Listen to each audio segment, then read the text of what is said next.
ఈ వెనకటి నుంచి పెద్దలు అనే మాట ఏంటిది? చిన్న పిల్లలు దేవుడితో సమానం. మరి దేవుళ్ళని ఎవరన్నా ఇట్లా చేస్తారా? ఇక సమ్మర్ హాలిడేస్ వచ్చుడేమో అని మా ఇంట్లో కుక్కను కొట్టినట్టు కొడతాళ్ళు. ఇక ఇంట్లో పనులు చెప్తారు, సరే అని చేస్తే అయినా కొడతారు. పనులు చేస్తే ఎందుకు కొడతారు అనుకుంటున్నారా? తినండి. ఇక మా అమ్మ పొయ్యి మీద పాలు పెట్టినా పొంగితే పొయ్యి ఊడిపోవే అంటది. ఇక నేను టకాటక్ పోయి పాలు పొంగేది మంచిగా చూసుకుంటున్నా. ఇక మా అమ్మ పొల్లు పొల్లు కొట్టింది, పొంగిపోతాండ గ్యాస్ ఆఫ్ చేయవా అని. అరే చెప్పండి, నాకెట్లా తెలుస్తుంది చెప్పండి? ఇది పద్ధతేనా?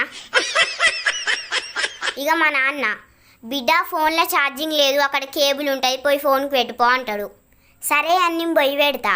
ఇక తర్వాత వచ్చి మా నాన్న పొల్లు పొల్లు కొట్టిండు, కేబుల్ పెట్టినావు మరి స్విచ్ ఎవరు ఎత్తారని.